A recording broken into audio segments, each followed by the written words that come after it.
Welcome to the Behind the Bits podcast. Your host, Scott Curtis, wants to learn everything he can about stand-up comedy and take you along for the ride. Scott and his guests talk serious about comedy in every episode. Behind the Bits will uncover knowledge from different perspectives on subjects such as writing and performing stand-up comedy, as well as booking shows and the comedy life. If you're thinking about becoming a stand-up comic, already in the comic game, or a comedy nerd, Behind the Bits is the show for you. Now, let's get Behind the Bits.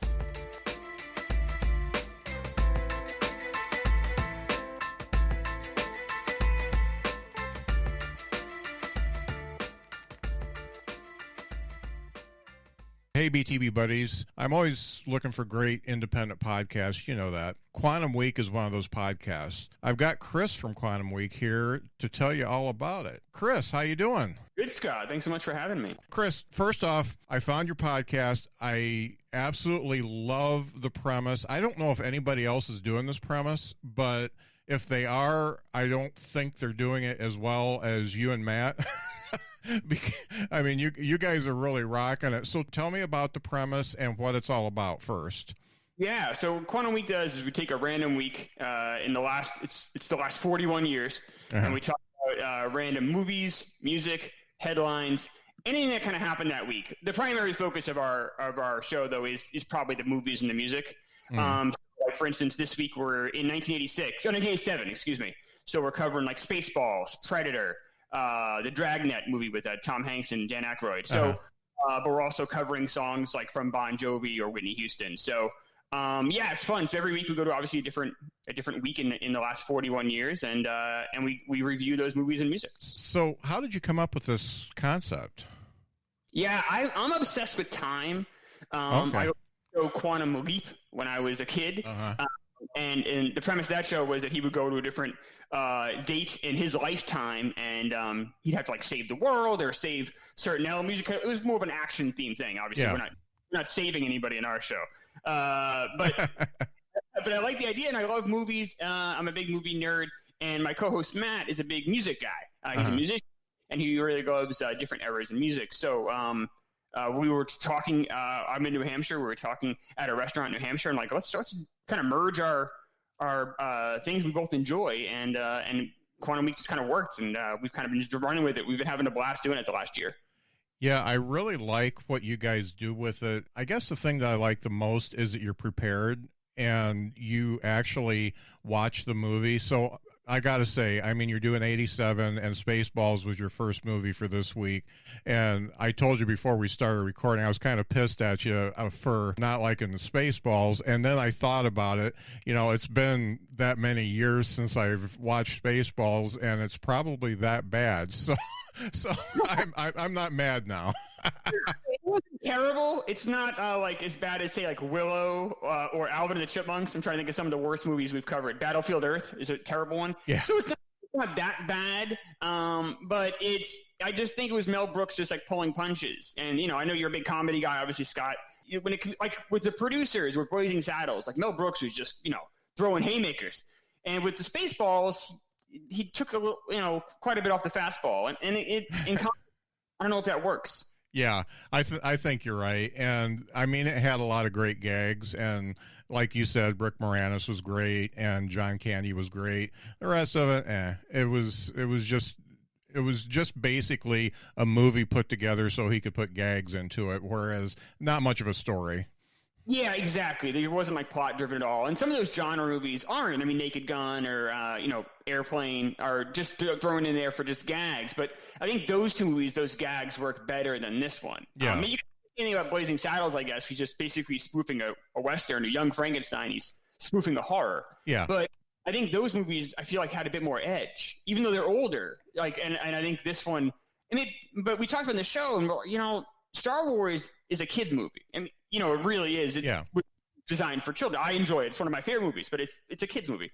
Maybe this is kind of a genre spoof movie for kids. Maybe it's a comedy for kids. Because I remember when I was a kid, maybe that was the intended audience. Yeah, and I think that where he missed the boat there was most of his other movies, the characters were a little bit more sympathetic. I mean, you really kind of liked them. And in Spaceballs, it was kind of like, you don't care if they die. It's okay. Except for John Candy. I will. Moranis and John Candy are so good. I know Moranis is the bad guy there, so you're kind of rooting for him to fail, but they're so great on screen. Moranis, of course, is in Ghostbusters, one of the greatest comedies of the 80s. Yeah. And John Candy's in Planes, Trains, and Automobiles, another one of the greatest comedies of the 80s. So it's certainly those two guys really kind of elevated this movie probably better than it should have been. Right. But yeah, I mean, John Candy's, he's the kind of guy that you see him on screen, you can't help but root for him. I mean, John Candy could play Stalin in a movie. And I think you'd be rooting for John. You'd still be like, well, that's Stalin. He wasn't half bad. Yeah. See, that's what I like about you, because you really get into it, and the conversation between you and Matt just gets so animated, and there's personality there. I mean, that's really what I like about it, because you could do a podcast like this and say, okay, yeah, Spaceballs, I liked it, I didn't like it, and Whitney Houston's I Want to Dance with Somebody, it's all right, and then just, really just make it okay, we're going through the calendar and telling you what's going on this particular year. You guys really discuss it all the way through, and I love that. I think the personality is a big part of it, especially for us. So, I grew up watching Siskel and Ebert. That was one of my favorite shows growing up as a kid. And, I love the critiques of the movies, and I still read Roger's stuff daily. You go to his website, the database, it's all still there. They're great reviews. They hold up. But a lot of the reason I like the show is I like the dynamic between Roger Ebert and Gene Siskel. They would fight. They would argue about stuff. They would not necessarily always get along. Yeah. And that was a dynamic I really loved, and that's what ideally we do on the show, is that Matt's a very different person than I am. So a lot of times we will disagree on something, and we'll bicker back and forth, and it's fun. We're both comfortable enough to do that. There hasn't been any explosive thing where we're not going to do the show anymore. We're able to fight on mic and still be able to do the show the next day, and people aren't holding grudges. I don't think, at least not yet. Maybe next show. Who knows? So which one's more active, though? I'm probably more frantic, by nature. I'm from New York, so there's a little bit of that element. Or Matt's a New Hampshire guy, so. Matt's probably more even-keeled about certain things, but Matt is, I think, more stubborn than I am. Yeah. So that can have a different divide too, where and he has kind of an odd way of looking at the world. We were talking, because sometimes the episodes will branch off a bit, and we were talking about Whitney Houston, and ended up going into a Boy Meets World discussion. And he had never heard of the show Boy Meets World, and I just found that to be totally bizarre. So we'll have some of those tangents like that where. If one of us discovers something of the other person, we definitely don't gloss over it. We try to ignore it. And in my case, I like to exploit it to make fun of them. Right. No doubt. So have you found, you're obviously going back to years before you were born, and I think Midnight. I'm not. I'm 41. Okay. So you go right back to 69 then. Okay. 79. 79. Yeah. Yeah. Not that. Yeah. So I go all the way back till November of 79 is when I was born. So that's as far back as we can go, because those were the rules in Quantum Leap. So it also honestly create a world where then we could talk about movies where people have a general knowledge. People know movies in the 70s, but if you try to find them on streaming, it was before VHS, so it's hard to find. Yeah. It's a lot harder to find movies before I was born, just because of the nature of VCRs and cable. Right. Yeah, no doubt. So, you're a really young looking 41, damn it. I don't have kids. So maybe that helps. So one of the things that I like about meeting new comics is I always learn something. Did you go back and find a movie that either you watched it and you were kind of iffy about it and you watched it again and you really loved it, or found a movie that you'd never watched that really just blew your mind and you absolutely loved? Yeah, there were two that fall into that latter category. So Moonstruck and The Fly, those movies both came out in the late 80s. I was a little kid, I was 8, 9 years old. And I might have, I saw The Fly on cable on HBO, but it didn't really resonate, and then when I watched it as a 41-year-old, I was like, whoa, this is a really good movie. There's a lot going on. It's not just a horror movie with great performances by Goldblum and Davis. This is a really good movie. That talks about aging and dying and maybe terminal illness, and might even have some AIDS parallels there. There's a lot of like different layers to that movie because Cronenberg, the director, is phenomenal. Yeah. That movie has a lot going on. And Moonstruck, I had never seen it. And I was Cher and Nicolas Cage, and there's some fun performances, and that was a movie that was better than I thought. Yeah. On the flip side, like we did 12 Monkeys and The Prestige. Those are both movies that I loved the first time I saw them. But once you kind of know the hook, when you see them in multiple viewings, it doesn't quite have the same punch. So I didn't quite enjoy those as much as I had the first time I've seen them. Yeah, I've gone through that a little bit myself. How about music? Did you find any music that you had either passed over or you didn't like when you were younger?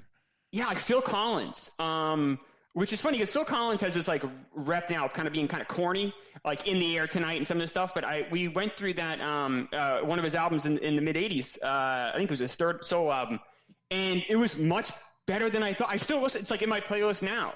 And I wouldn't have discovered if we hadn't done this show. Yeah. And that's kind of what I was hoping when we started the show was I would find newer music or newer movies that I hadn't just had the time to watch. Right. Most of the movies I will say we've had are movies that I've been familiar with. But when we have those like uncovered gems, those are like my favorite weeks. Yeah. So when you're watching a really shitty movie that you just absolutely hate, does it feel like homework? Oh, it's brutal.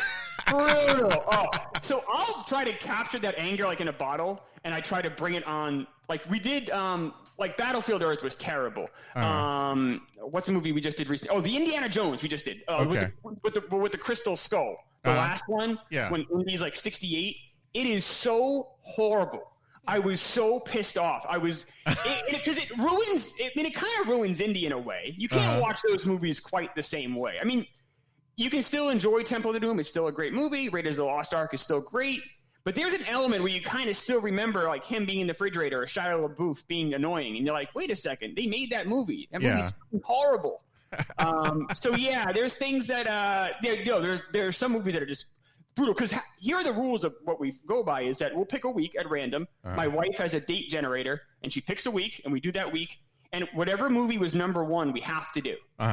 And then we can do in the top 10, I can pick 2 movies in the top 10 because we do 3 shows a week. Yeah. 2 are on our regular and 1's on our Patreon. So the number 1 movie I have to do. So one week it was Alvin and the Chipmunks with Jason Lee. That movie was horrible. It was awful. It was so bad. And like, I'm sitting there and you're wondering, like, what am I doing with my life? Why am I even, doing this podcast? This is it's a war crime. This isn't a movie. It was terrible. One of the things I really like, and I'm getting it right here, is your passion. I mean, you guys went into this podcast, Quantum Week, doing it right. And I know you guys must have put some planning into it. And, hey, we're going to make sure we do this right. And I really appreciate that because, I mean, I'm sure you listen to podcasts, and not all of them are that great. You guys really just jumped off the phone at me, and I was just like, holy cow, this is the best thing ever. We try to have fun. So I like your podcast a lot. I want to talk a little comedy with you. I'm a comedy nerd myself. Okay. My favorite comedy room I've ever been to is the Comedy Cellar in New York. Oh, see, I've never been able. I haven't gotten you gotta there. go. Yeah, you gotta go. I cannot say enough good stuff. So I was at the Cellar one night. I was living in New York between 2012 and 2016. And how the Cellar works is a showcase, which your audience probably knows. It's they'll have 8 or 10 comics each do about 10 minutes each. But they'll have pop-in guests. So they'll have a list. And then, surprise guests pop in all the time. Like Jim Norton was there every time I went. Collin Quinn would pop in a bunch. So one day I'm sitting there and the kid comes up and you could tell looked like he had just been seen a murder or something. He's white, the host. He's like, we have a very special guest. It's Jerry Seinfeld. Oh. And I am a huge Seinfeld guy. And I almost pissed myself. And he walked by. And how the Cellar is, comedy rooms, they're all so small. And the Cellar is tiny. I mean, if you've seen episodes of Louie, you know how small it is in there. And he walks by and he does his set. I'm not a big starstruck guy. I was completely starstruck. Yeah. And I don't remember 2/3 of his jokes. And as he's leaving, he has to basically go right in front of you and walk by because it's such a small space. And I go, Jerry, thank you so much. He goes, no, thank you. Yeah. The greatest moment of my life. Jerry Seinfeld thanked me after a set. It was the greatest thing in the world. But I love comedy. I love where are you out of, Scott? I'm actually in northern Indiana. I'm almost to the Michigan line, so Midwest boy. Very cool. Yeah. I don't know what I'm not familiar with that part of the country really at all. I'm a totally East Coast guy. Yeah. But I hope you guys have some good comedy rooms there. Yeah. We've got some. We're close to Chicago, so they've got great rooms there. Oh, they have great. Yeah. I'm dying to go to Chicago. Yeah. I'm an improv guy too, so I love all that. Yeah. Cool. As far as Quantum Week goes, how can people find you on the interwebs and on all the apps? Yeah, we're pretty much anywhere you download Scott's podcast. You can download ours. It's Quantum Week. We have a website, quantum-week.com, and we have a Patreon as well. That's really if you're looking for kind of like a third show a week. So if you listen, you're a big fan. We do have almost 100 shows. We're doing our 100th show next week. Mm-hmm. So there's plenty of content right there. But if you need more, you can go to Patreon, of course. But we have, and you can kind of jump around. Like if you're new, you're like, I don't really know the movie they're doing this week, or I don't want to start at episode 1. Mm-hmm. You can pretty much pop in and out anywhere and get an idea for what we're doing. And then, we do tell personal stories in each episode, but those stories are related to that week. So you could really kind of jump around just like we're doing. So if you see a movie you're really passionate about, I would recommend starting there. Yeah. I feel like I'm getting invested in your lives because you do the personal stuff. So, here I am. I'm your neighbor, and I know what's going on. So it's pretty cool. That's right. Yeah, it's nice to know that there's thousands and thousands of strangers that know about my past. That's not creepy at all, Scott. Yeah. Hey, I get the same thing. People act like they know me. So, yeah. Right. I know. Right. It's weird. Yes. Yeah. But thanks so much for having me, Scott. It's been a pleasure. And I genuinely enjoy your show. I'm a big comedy guy, and the behind-the-scenes stuff with the stand-up is fantastic. Great. I appreciate that. So, folks, make sure you check out Quantum Week. Just type out Quantum Week in the podcast app. It does come up very easily. Some podcasts I like don't come up very easily, but it's right there. Subscribe and listen to a couple episodes of movies that you know and you like and get their take on it, and then just start listening because all of them are great. You guys put in a lot of great effort, and it is just a fantastic show. Thanks so much, Scott. I appreciate it. Yeah, thanks for being on. Hey, BTB buddies, I found another great podcast for you. It's called Standby for Places. Take old-time radio shows and replace the Jack Benny Show with some of the greatest plays of all time, and you get Standby for Places. The team at Standby for Places doesn't just get regular people like me to read these plays. They have professional actors and directors perform the play like it would be performed on stage. You can tell that everyone involved really cares about the production of every play performed for Standby for Places. I've listened to A Christmas Carol, and I'm getting ready to cue up The Importance of Being Earnest. I think of Standby for Places as not so much a podcast, but more like Broadway for your earbuds. I'm a podcast aficionado, and I can say I've never heard anything with the production value of Standby for Places. Check this out if you've never been able to see great plays by playwrights like Oscar Wilde, or if you'd like to revisit them while doing your yoga session. Standby for Places is a great podcast to help you embrace the beauty of creativity and can be found on all the podcast apps. You know what I'm going to say here? It's a good one. My guest today is Collin Williams. He is a nationally touring comedian and a TEDx selected speaker on comedy. His TED Talk, How Joking About Suicide Can Save Someone's Life, has been seen by thousands of viewers. And Collin is also a Niantic lead live broadcaster. Think Pokemon. So that's something I want to get into a little bit. But let's bring him out now. It is Collin Williams. Hey, Collin, how are you? Hello, everyone. Good to talk to you today. Good to be here. Hopefully, we should be able to discuss some of the big secrets about mental health and comedy that really hasn't been discussed anywhere else. Yeah, that's exactly what I wanted to talk about. I've actually had a couple interviews that went down that road, and it's definitely, and I know because we're in the business that everybody who does comedy has something wrong with them, and it doesn't matter what it is. A lot of it's depression, but there's other things too, and a lot of people talk to it like one-on-one, but it never gets to be a big conversation. So This is great to talk about that. Let's get into this. First of all, where are you from? So I'm originally from Portland, Oregon, and then I ended up moving out and starting comedy in Salt Lake City, Utah, which I think we all know when you think comedy, you think Salt Lake City, Utah. I do, yeah. Yeah. What's funny is that used to be a joke, but now Dry Bar Comedy tapes in Provo, Utah. So Provo, Utah has become this weird hub of comedy you would not expect whatsoever. Yeah, no doubt.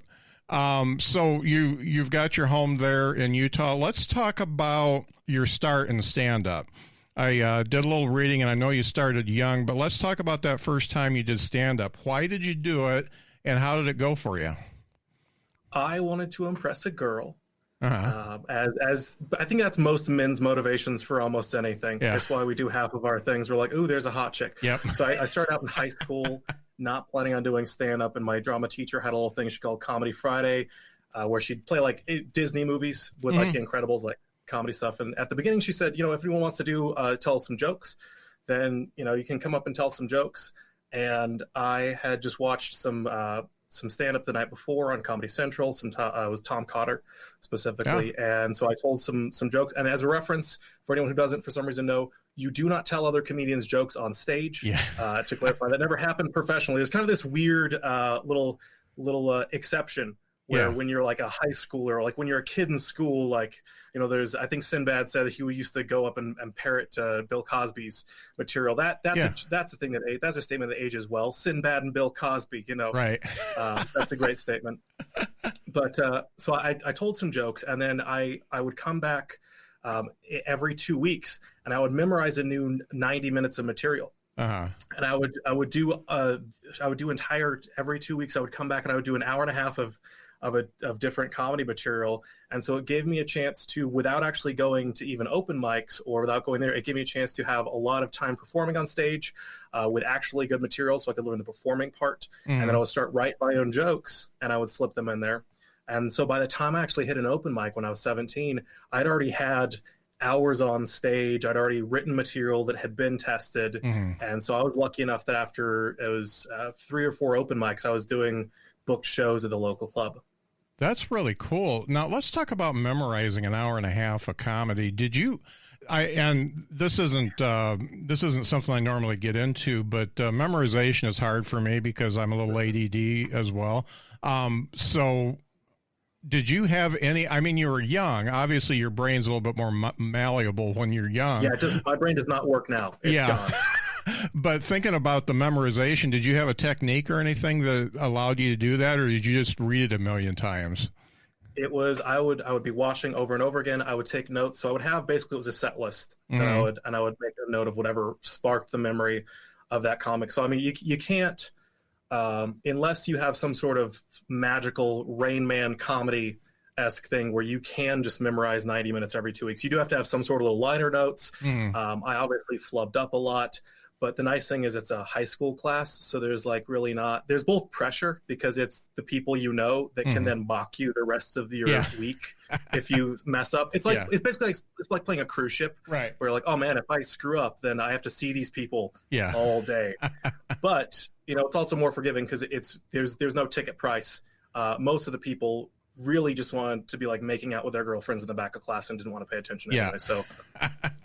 Yeah, liner notes are fantastic. Yeah, and then just rehearsal. And it's nice to actually. I don't know if you had LPs or not, but if you actually had the album, I'm not that that's old. Nice. Okay, I didn't think so.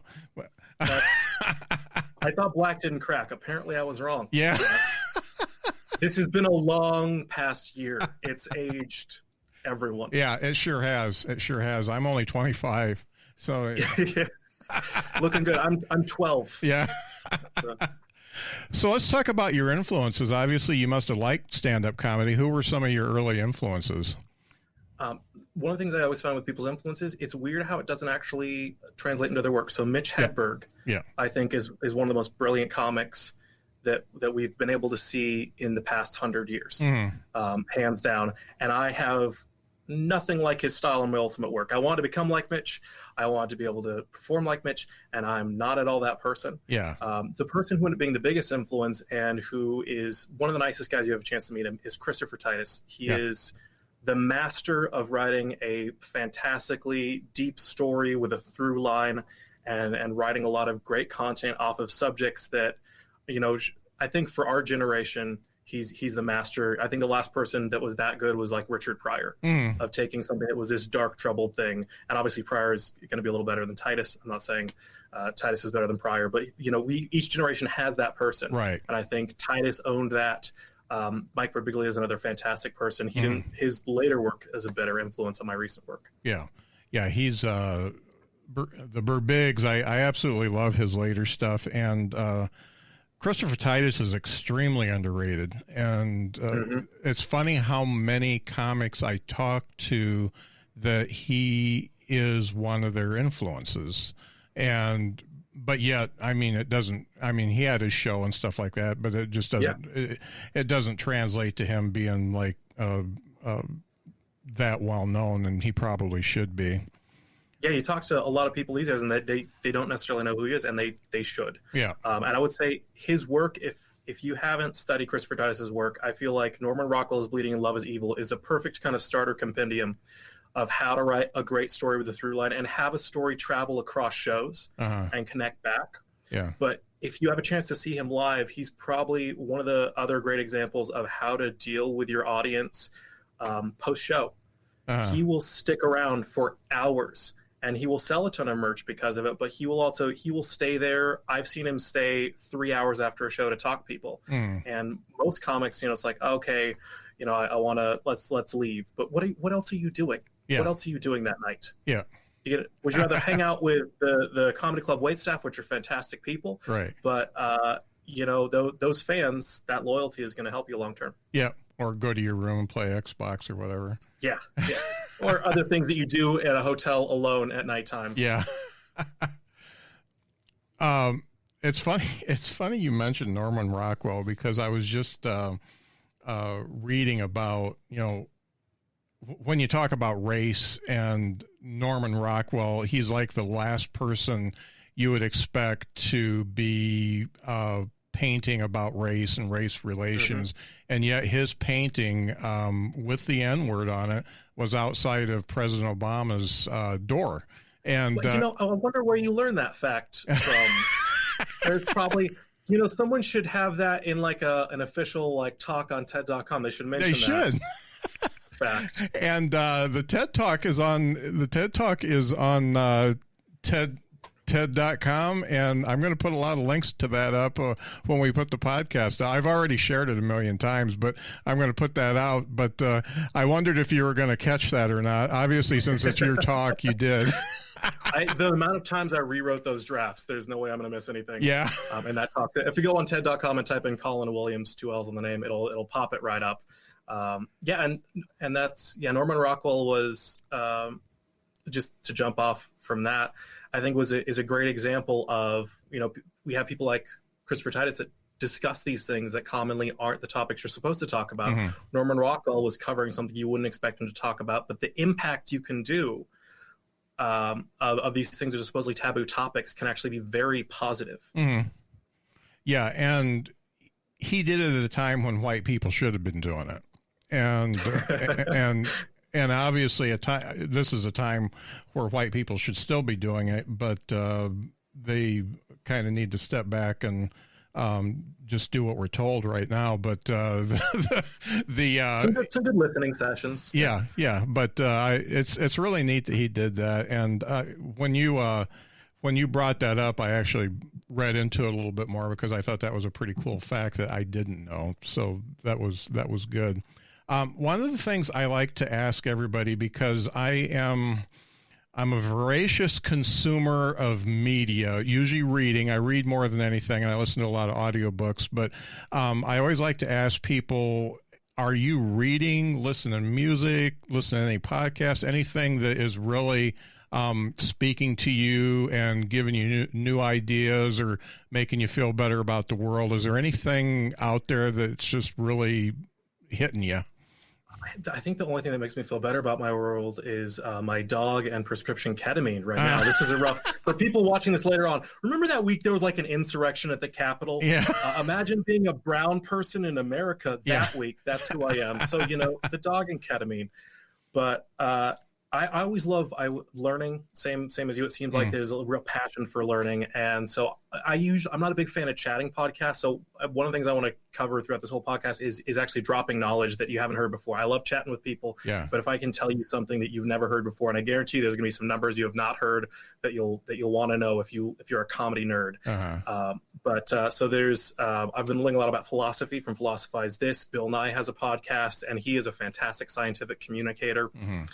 Especially in our time right now, scientific education I think is important.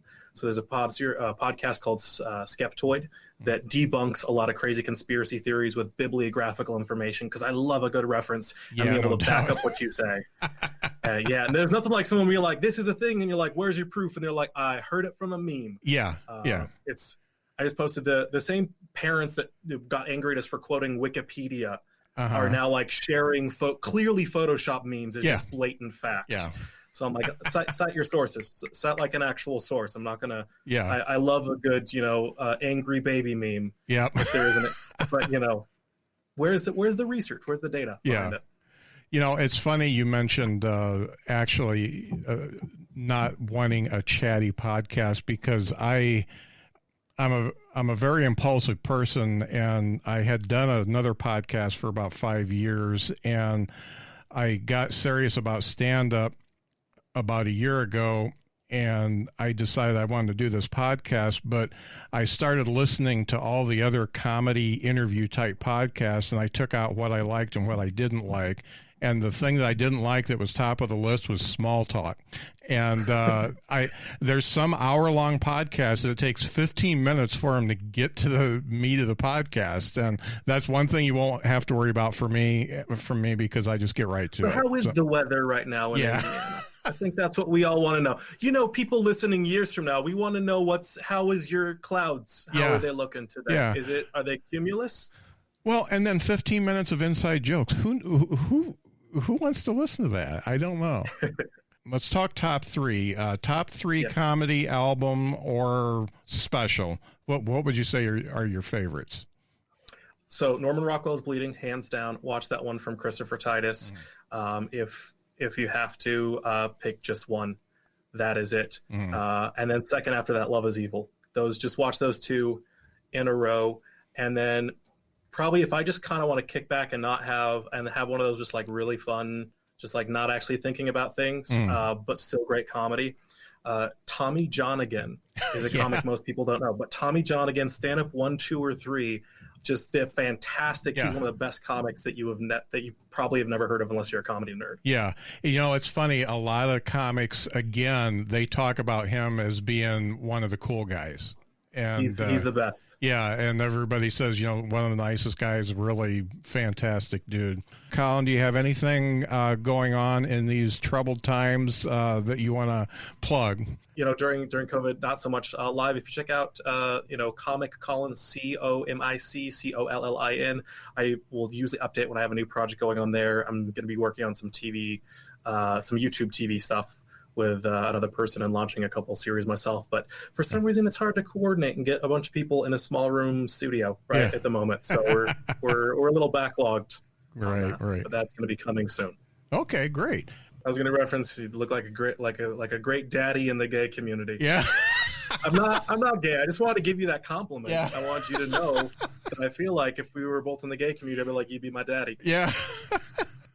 That actually is a compliment. I'm a big advocate, so that's a compliment. And one of the jokes I do is actually, so my wife and I have been together for 37 years, and I say, how do you do that?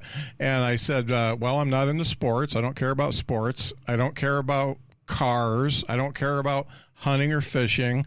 What I really like to do is get in bed with my boo and watch Project Runway. So now I talk about reruns of Project Runway, and because Tim Gunn's the only one that I like from that show, so I talk about that, and then I say, so how do you stay together for so long? Well, basically, I'm her gay roommate, so it just works. So That's one way to do it. I was asking some comics for advice because I had my first long-term relationship on the road.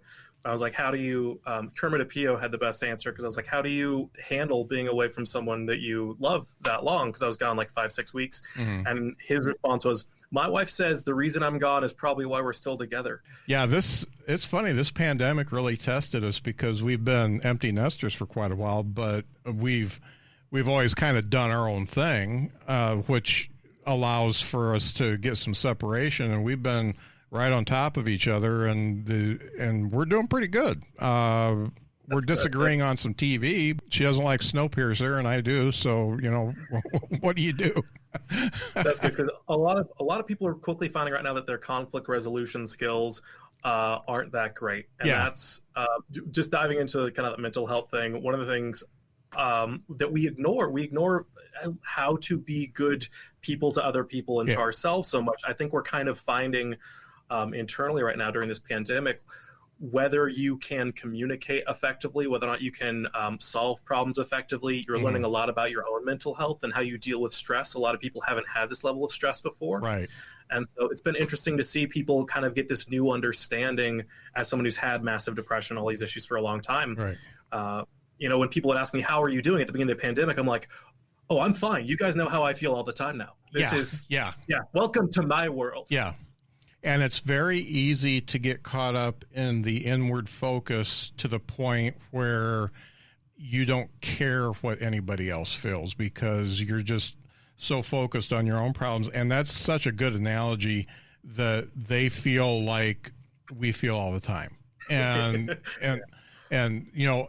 obviously this exasperates it quite a bit, but the fact that people are starting to understand it, because my wife never understood my depression because I have everything to be happy about, and yet I'm depressed, and she's getting it now because I knew Saturday that she was not feeling it, and I said, okay, let's we live by Lake Michigan, and I said, let's go walk the beach. So we went and walked the beach for a couple hours, and then she was better. So that's one thing, having it, you can recognize it too. And if you're not so inwardly focused, but so I think that's, Mm-hmm. I wanted to get into your background because, obviously between the TED Talk and Suicide Note, there's a lot to unwrap there.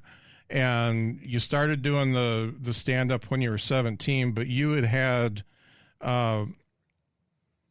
you'd had it pretty rough all the way up until then. And so in a nutshell, can you tell me where you got to the point of, first of all, wanting the first time you tried suicide?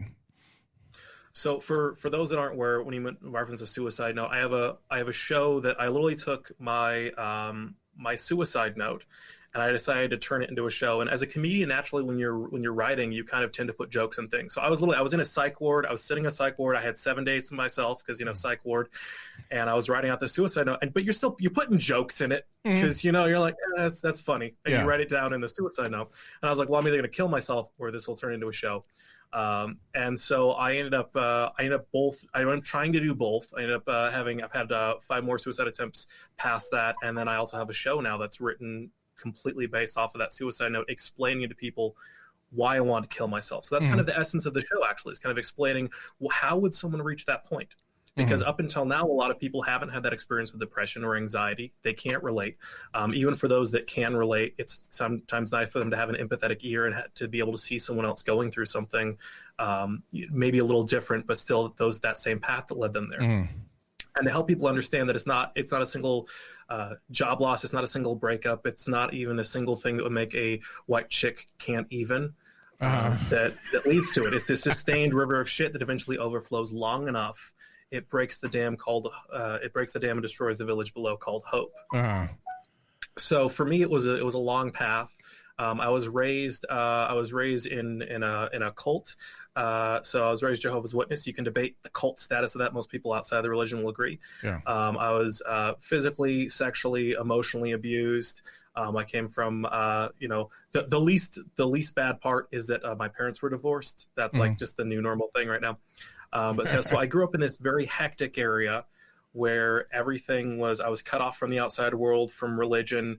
I had, this entire horrible family home life that kind of built these levels of depression.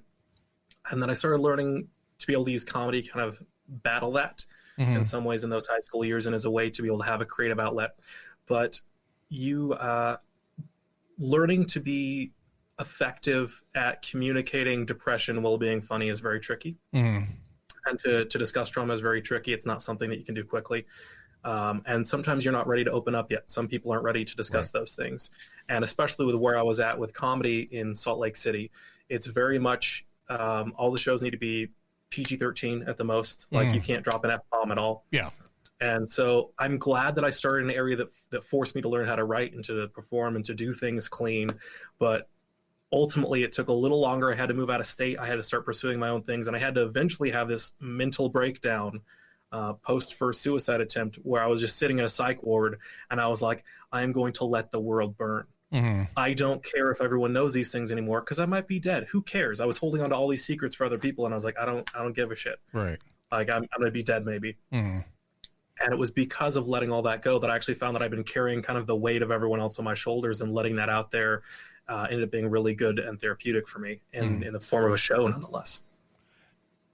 Now, going through the physical, mental, sexual abuse that you went through, let's take that out of the equation. Let's say you were just a regular old Jehovah's Witness that didn't go through that. You were a Midwest version, and let's say that everything else was the same. Do you think you'd still suffer from depression? Because of what happened with me, so I was kicked out because I had premarital sex. I always like to say, we had a little disagreement on how many people I was supposed to have premarital sex with. Their number was 0. Mine was a little higher than that. Yeah.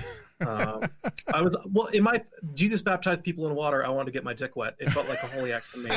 And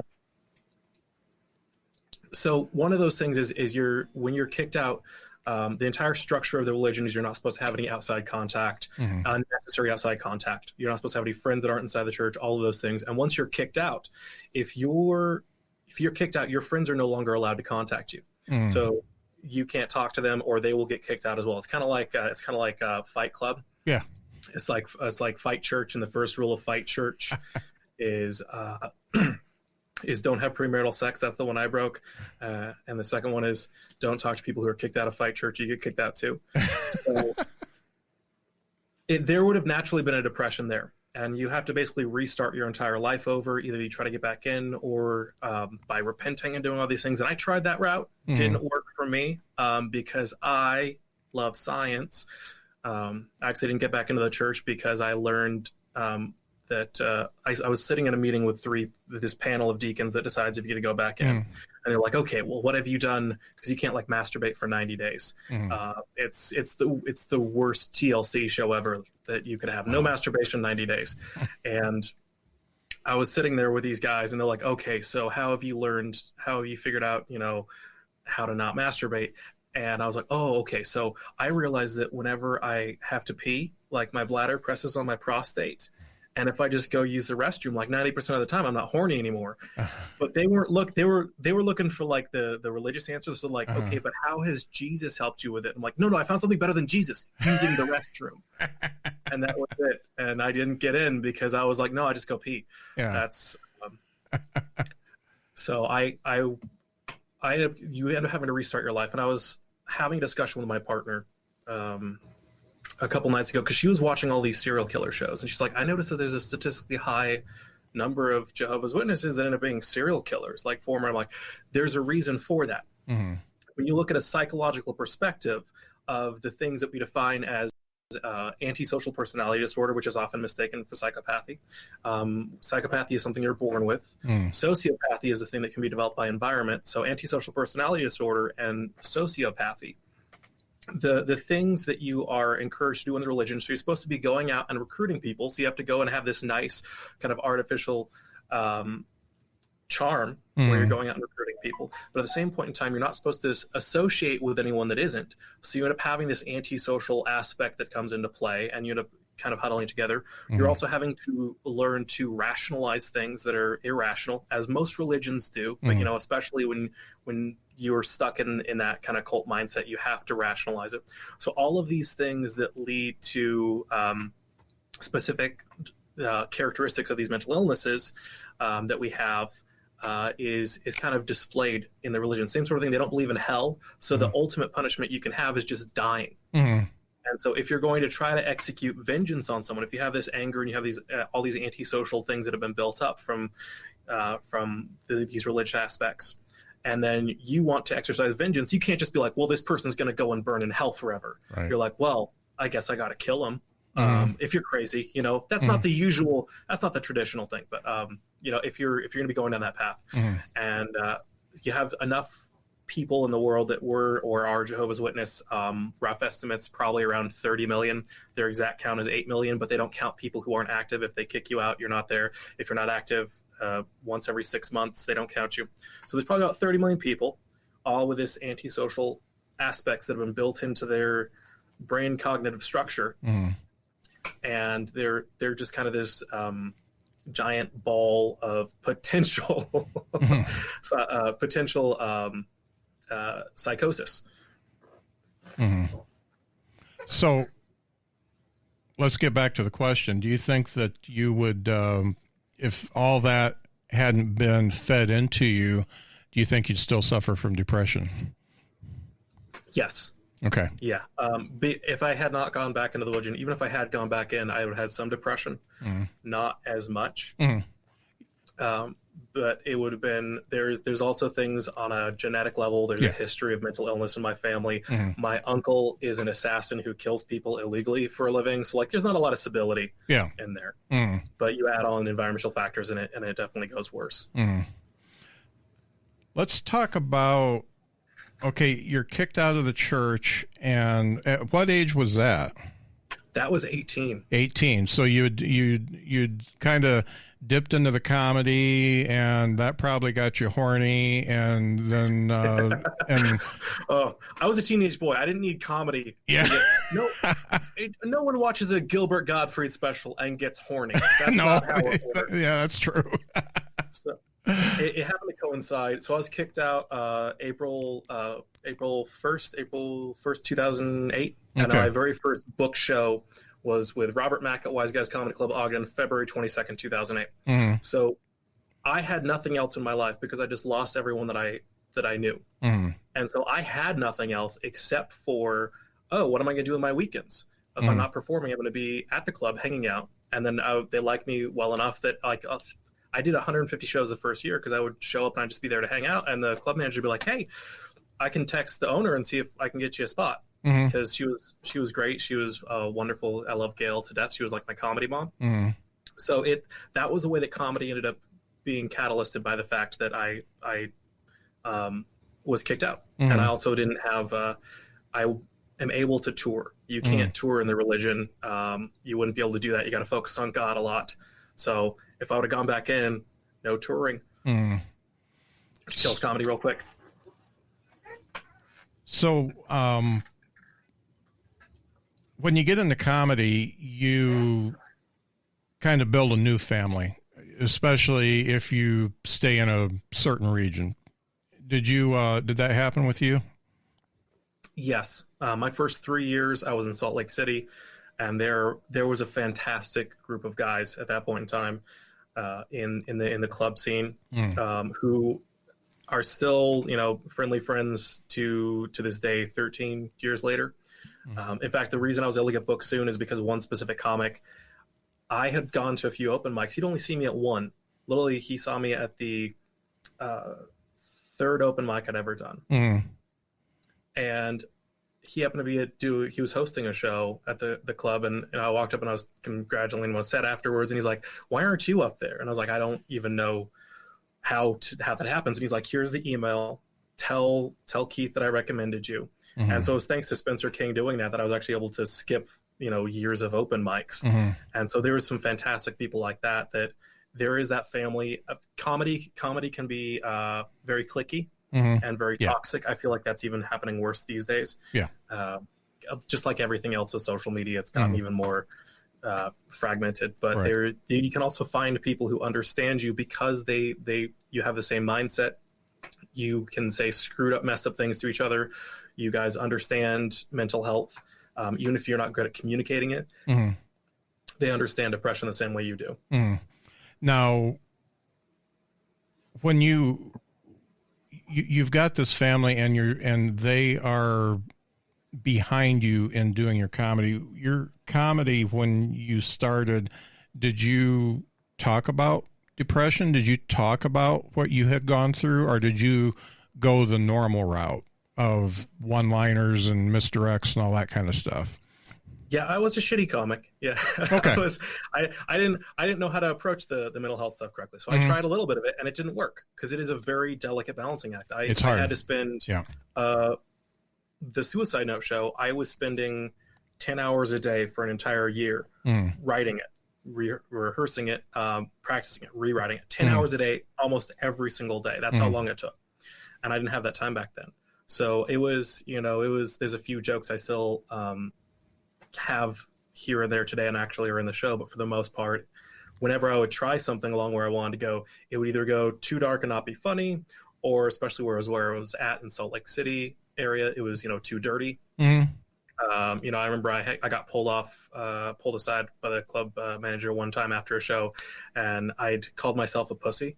Yeah. And she's like, yeah, you can't say that on stage. And I was like, okay, I guess I'll not do that one. So that's kind of the level where I had to work with them. And it made it great because I learned to write in those restrictions. And that's a good skill to have. And I can still do a clean, I did a fundraiser for the Boy Scouts that was held inside of a Mormon ward building. So I can do that show. Yeah. I want to die afterwards. Yeah. I want to die so much because I'm not myself. I'm Chuckles the joke clown. Yeah. But it gave me those restrictions. So it took a while to be able to reach there. And I think a lot of people say it takes about 10 years till you find your voice in comedy. And for me, I was writing Suicide Note when I was 9 years in. And I think that's really that bridging point. Yeah. Where I kind of realized how to take all the things I wanted to do and turn them into who I am. And I look back and I can see little bits where there's little tiny, like one of the jokes my original set jokes is I was born December 26th, Canada's Boxing Day. I think that explains why my dad hit me so much as a kid. I knew it wasn't going to get a laugh. So I was like, that's okay, you guys, that's just a tester joke to see how dark we can go. By the way, you failed. You got to get on board here. Yeah. My dad didn't actually hit me. My dad loved me. He hit my mother. So like I had that joke in there, but I could never, it's hard to, even the normal audience, I tour different shows. I have Suicide Note show, and then I have the club show that are drastically different shows. So you've got this support group, and you're starting to perform comedy. Did you talk to any of these people about what you had been through and the fact that you were suffering from some pretty major depression? Ooh, no. Okay. No, that's and that's, I always encourage people, you don't have to talk about things till you're ready. But if you can, the benefit from it, because like I said, when I finally had the Suicide Note show, and when I first released the very first Suicide Note, the actual note itself, I felt better because I had been holding on to all these secrets for other people. So like for reference, I was molested for 6 years as a kid. I didn't really talk about it. I especially didn't talk about who, what, all those pieces. So, and that wasn't benefiting me. I was holding on to someone else's secret. It was my secret in the sense that, yes, it was something horrible to happen to me, but the reason I was holding on to it wasn't for my benefit. It only benefited other people. And so if you can figure out a way to discuss those things, I always encourage it. Maybe don't start with stand-up as the very first method. Go to therapy, make sure that you've actually worked through it so you don't break down crying on stage. Yeah. I always like to emphasize, and it's on my website as far as there's a frequently asked questions about, how can you do this show? And you have to process the emotions. You have to you have to leave your heart on the page so you don't cry on the stage. Mm. You don't want to have that first can of worms be where you open up a very deep traumatic thing on stage and then have it bomb. Mm-hmm. It's going to feel horrible. And I noticed that both in the TED Talk and the Suicide Note show that you owned it. It was something, it wasn't something that drove you, even though the depression and the desire to end your life did drive you for a long time. You drove it. You wrapped it up in a ball and you took control of it. And I think that's what's different from anybody else. Like Doug Stanhope talks about suicide and all that kind of stuff, but he talks about it in a fact that it owns him, that it's part of him. And yours was more, okay, this happened and I'm still dealing with it, but I own it. This is I've put this in a box and I own it. Is that what you're trying to convey? That was part of the goal with turning it into the show, and making it exactly that, something where you own it. And that's one of the things, if you watch the talk on TED.com, one of the things that I found really important was, I just lost my train of thought. I can't even own my own brain. It's just old. It's just we're old now. Same. I can't even remember the things. That's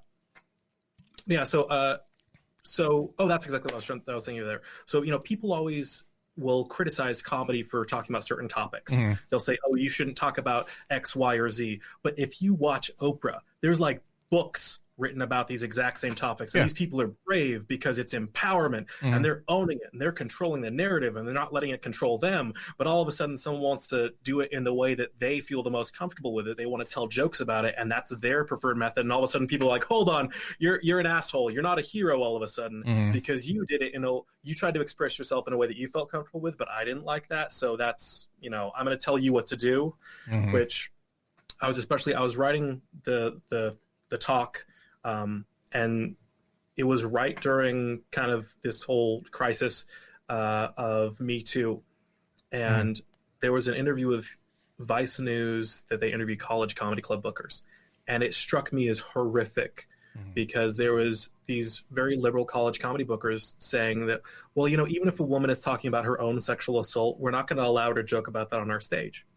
And in the era of saying we don't want to silence victims, that felt like the most silency thing of, well, you can talk about it, but only if it's in a way that we approve of, because we don't want to give you your own autonomy in discussing this thing that we say we should have autonomy over. Right. And I never understood the whole college thing, why they turned. It doesn't make any sense at all. And I know you get a vocal minority or whatever after a show, and that leads them to make those decisions, but it seems like, a college campus would be one of the last bastions of free speech, And it is, as long as it's not comedy. Yeah.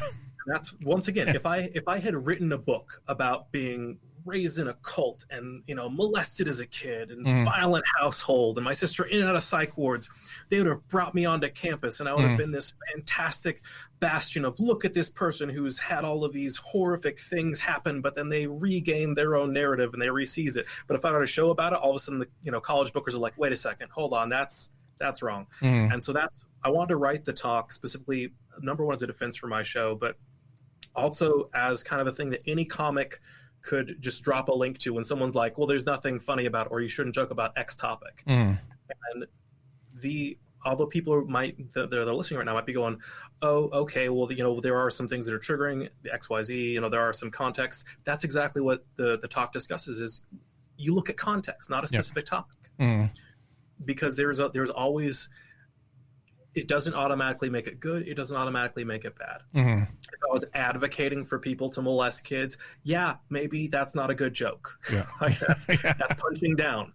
But if I'm discussing how it happened to me and I'm regaining the power in the situation, the joke, and this is, I understand it's horrible, but I love it. It's, whenever people see pictures of me as a kid, they're like, oh my goodness, you're a really cute kid. I'm like, yeah, I know. I was molested as a kid. They don't do that to the ugly ones. Like, I was one hot baby. That twist is me empowering it. It's taking this horrible thing that happened and finding the only positive. And it's like, I'm not advocating for it, but it's like, yeah, that's a positive thing about me. And I now control it. You don't get to control me. And gallows humor is so refreshing when it's needed. I've always joked about death because I'm not a religious person. I've always joked at funerals and things like that. And, sometimes people are taken aback by it. And, but for me, that's the release. That's my cry. That's how I grieve is through humor like that. And, so I totally get that, and I think a lot of people would be in alignment with that. So let's jump forward. Let's go forward 9 years from when you started performing in Salt Lake, and you decide to write this suicide note. So how many times had you attempted suicide when you started writing it? So at that point in time, I almost had gone for time number 2. Okay. So I was kind of the show actually centers around this moment where it wasn't like I really was trying to kill myself, but my body wanted to die so much. I was literally immobile in the middle of a park in 100-degree weather for just 2 days, no eating, no drinking. And I was just going to die. I was just I like to say that, I was going to be like I was raised in Oregon, Portland, Oregon. So I figured it would be like the Giving Tree. Like I would just die and the earth would reclaim me. Yeah. Because as an Oregonian, even in suicide, you got to reduce, reuse, recycle. Yeah. And you are compost, baby. Yeah. And it didn't work out. So it was really more of like a hot yoga class than a suicide attempt. But that's most suicides don't end in completion. That's kind of a misnomer. It's only 1 out of every 39.2. So you'll hear people talk about like attempting suicide and you're like, well, you must not have wanted it. That's not the case. It's only 1 out of 39.2. Thank goodness only that small percentage ends in completion. In fact, only 1 out of every 1 out of every 3 ends up in a hospitalization even. So luckily most people attempt and they don't complete the suicide, luckily. So that was my first time. The second time, I was planning on killing. I was like, I wanted to go more, bigger, better for how I was going to do it. So my plan I was going to take my car. I was going to drive it really fast, e-brake, and turn my steering wheel and roll my car into an electric substation that was up by a place where I knew. And listen, I know it's not really logical in a lot of sense. When you have suicide brain, it's not super logical. And I was a nerd that was raised on comic books. So I'm like, okay, so either this kills me or it gives me superpowers, one of the two. Because once again, suicide brain, not very logical. Had you been watching Fast and Furious, or it was actually really more Spider-Man. Okay. Yeah, and I was like, okay, here's how I got my Electro powers. Yeah. And I was like, I want to destroy myself inside and outside. So I was on the way there. I stopped and I picked up some Mexican food to eat it. So I was sitting across this substation, Murray Holiday substation in Utah, with the steering wheel in one hand, chicken burrito on the other, and across the street, my death, or the origin story of El Pollo Electrico, the superhero chicken, electric chicken.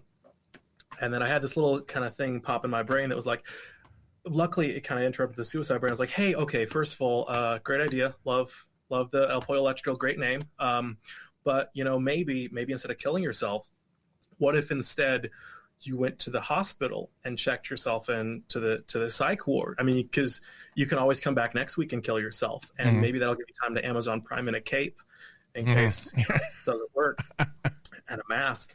And so I did. I went and I checked myself in. It was actually my 4th stay in a psych ward. I've been in them since my first stay was 15 because of how messed up my life was.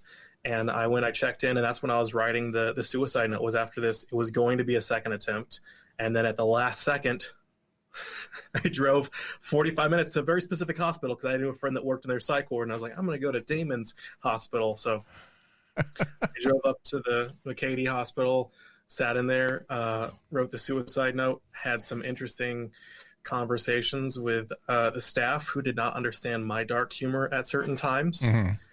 The psychiatrist loved it, but I didn't. They wake you up. They're like, hey, do you want to go to group? And they'll wake you up when you're sleeping. And so I put a sign on the door that said, to avoid do not disturb to avoid homicidal ideations. Yeah. And the nurses got very concerned.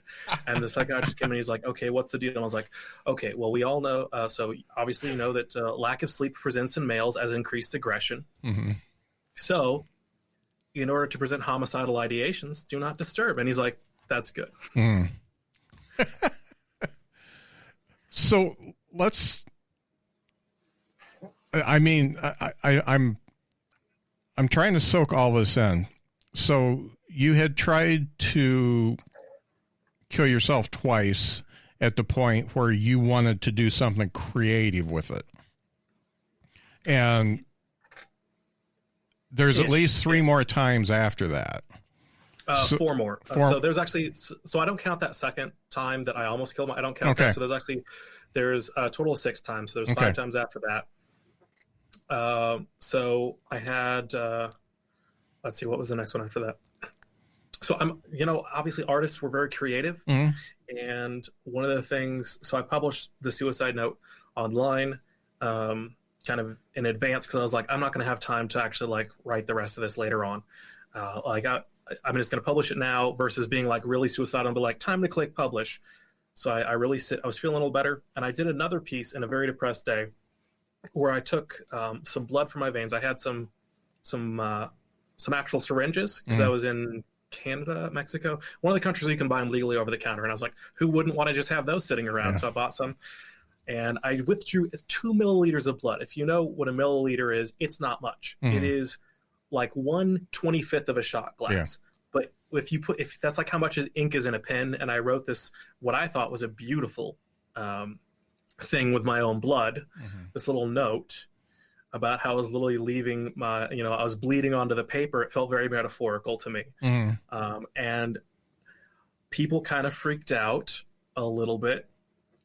And they like police ended up showing up to the old place that I lived, because I posted a picture of it online, and they showed up to the old place that I lived. And I kind of had this thought of like, wait, hold on a second. I distributed a 12-page suicide note a couple weeks earlier, but you guys, it wasn't until we had this visual graphic that you really cared about me, or that you really cared. Well, fuck you. I'll just do it then. Uh-huh. So I tried killing myself later that night. That was not a plan originally. It was just more like, who gives a shit if apparently the only thing that people care about is snappy images on Facebook. Like, let's end it. There's that one.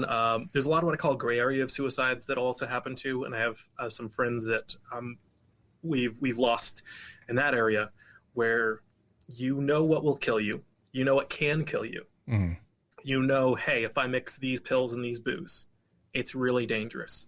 If I take too much Xanax and drink too much alcohol, but I just don't want to feel. And if it kills me, okay. If it doesn't, then at least I didn't feel. Yeah. And so there's a lot of those times where it was real rough. And it was, one of those nights where it was like, you're already at this much medication, and why not take a few more? And so you're already kind of close to that line. So there's a few of those. There was one time I tried to kill myself with 3 full bottles of alcohol, alcohol poisoning way. I don't own guns for a reason, a very good reason. Yeah. It's the only reason that I'm still, it's because there's a little quote I modified, and it was a very one-off, but it's being able to tell the caliber of a gun by its taste. Yeah. Is a sentence I love. Yeah, you would definitely, if you own a gun, that ups the percentage of completion on a suicide by quite a bit. Yeah. Females have more attempts than males, but males have higher rates of completion because of their access to firearms. Yeah. Yeah. So yeah, that's a big deal. It's also probably one of the reasons most comics are still alive, is because we tend to go more of the pill route versus the firearms. Mm. So, talking about pills and talking about booze, was substance abuse pretty big for you, or did you just did you just go in and out of that?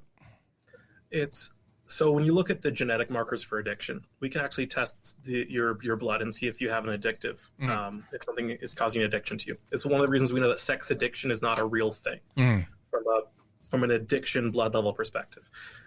But when you look at when people use things as coping mechanisms, that's often what we mistake as an addiction. And it's the person who is not addicted to pot, but they're trying to use it as an escape. And so, yes, they can technically quit whenever they want to, but then they're going to feel really bad. And they attribute that to an addiction, but it's no, life is crappy. And the only way you were solving it was by escaping. And so there was definitely substance abuse, not necessarily in a clinical addiction setting. And a lot of times people will mistake that. When you look at the numbers, 80% of the alcohol is consumed by 20% of the people. But of those 20%, only 20% of them are actual people who have a quote unquote drinking problem. And so I always hate misattribution. So there's definitely a lot of stuff I was using for escapism and to try to flee away from the pain and to try to deal with it differently. And ultimately I ended up just escaping over to Europe and having a fun time drinking over there. And that also helped a lot. But it was, so yes, I was using things as a way to not feel in the moment. And that's not the correct or healthy way to deal with it. But one of the things that is kind of emphasized, if it's that or death, pick taking an appropriate prescribed amount of sleeping pills and going to sleep, and then waking up the next day and seeing if it's better. You know, there is escapism is not your optimal, it's not the best option. But if it's that or death, let's see how tomorrow is. I want to get into some of these statistics, and I want to talk about the fact that, I mean, the title of your TED Talk is, you know, that humor is healing. And I've talked to other comics about it. Tom Dreesen is a very big advocate on humor and laughter being a healing mechanism for people who are sick, and depression is obviously an illness. But before I get into that, this is something that I've heard myself, and I want to know if you've experienced it.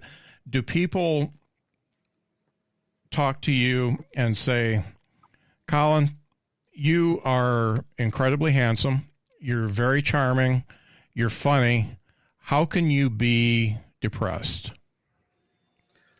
They watch the show and they're like, "How are you still alive?" Really and I probably wrote the show so people would know. But if somebody was to come at you cold, they hadn't seen the show. I mean, obviously you've heard this. You know, how can somebody with so much good going on, how can you be a depressed person who has tried suicide?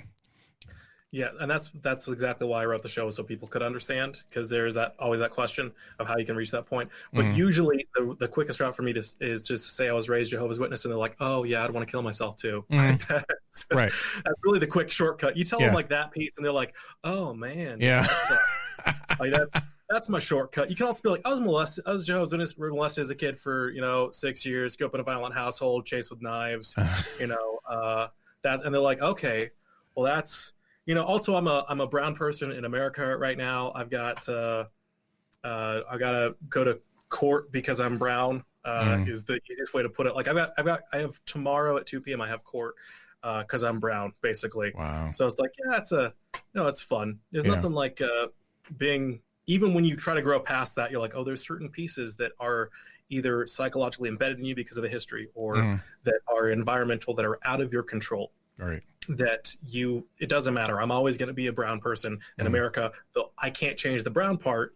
And I guess Michael Jackson is kind of questionable in that. Like maybe I could change it a little bit, but and I already white present like crazy. Look at a picture of me. I do not look black. The reason I wear suit coats is kind of like my Harry Potter cloak with police. They're like, oh, maybe he's one of us. Maybe he's got a really good tan. And so I can't change me, so I can try to change America, but that's a lot of work. So let's get into some of the statistics that you were mentioning up top, because and I know this is peculiar to comedians, and it's really nothing that is a mystery to comedians, except we all know that we're broken a little bit, but we don't know how, and we don't know which disorder we have. So let's talk about those statistics. So the history of how I got these numbers, going into the talkforted.com, I wanted to have accurate data. I mean, this is a big science community. And so I looked at all of the papers that have been published, and there were really none. There was 3 studies on mental health and comedy, and 2 of them were just telling you that if a scientist thought you were funny, that you were probably going to die sooner, because they rated people on a scale of 1 to 10, and they looked at the age they died. That's not really mental health and comedy. And the other one was out of Oxford, and they did an actual study. And so I put out into the comedy community to get some responses, a very basic. This was not supposed to be, I was drinking a lot of Jack Daniels and Jack and Cokes when I published it, so it was not like the most articulate